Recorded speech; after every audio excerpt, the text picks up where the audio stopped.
Welcome back, guys, to the channel. Today's Friday, last video of the week. So pretty much gonna go over how I did this week and whether if it was a good week or not. So I'm just gonna show you like what I did wrong and how I plan on correcting them. So for this week, I took about 21 trade. I think in my opinion that was terrible week just for the fact that that's over trading in my book. I took I had about 8 dubs and 13 loss, and go over those trades so you guys can see. So actually I'm not showing you guys, but I'm just pull it up so I could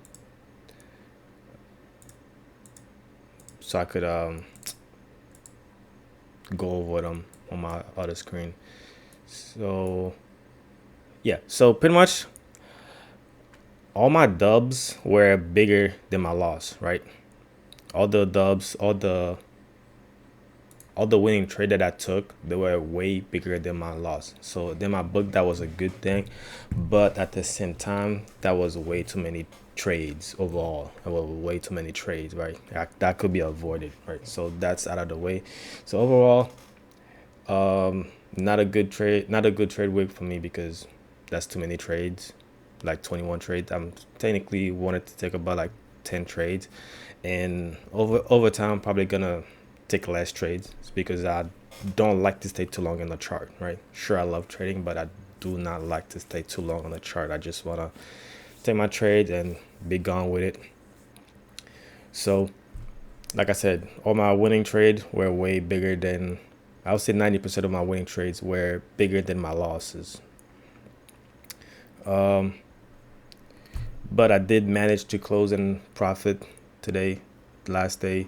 So this, what you're looking at on the chart right now, was one of this trade that I took this morning. I had two position around that where you see.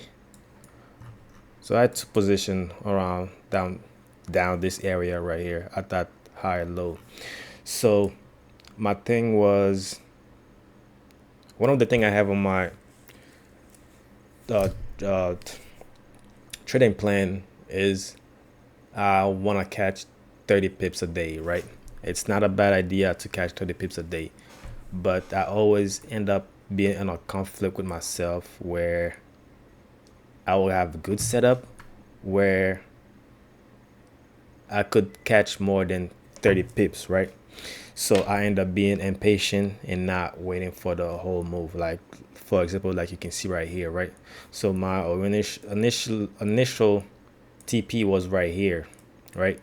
Was right here. That was my initial TP because this area right here was a support. It broke and found a new support. Now all I was waiting for is that support right here to be found again and broke structure on the lower time frame to keep continuing up and retest that previous support level, right? That was how I analyzed this, right? But since in my mind I always wanted to catch 30 pips a day, this is just, I end up catching just 30 pips, but I closed it around like 35 pips. Not too, it still not satisfied, but I'm not gonna take another trade. So technically right now, I will say missed about 40 pips more, right? Could have caught this whole move, but since I already had the goal or the daily goal to catch just 30 pips a day, so I end up missing out on the rest of that on the move. So overall, it's not a bad idea to aim for a certain amount of pips, but at the same time, you may end up missing on the rest of the move. But whatever your goal is, you just gotta make sure like you stay on top of it. So for me, I think I'm gonna start a little bit changing my daily pips goal. I'm not gonna have a daily pips goal anymore. I'm just gonna trade the support and resistance levels, so that way I could just focus on the higher probability setup where I will end up taking less trades in a week or in a day, and so that way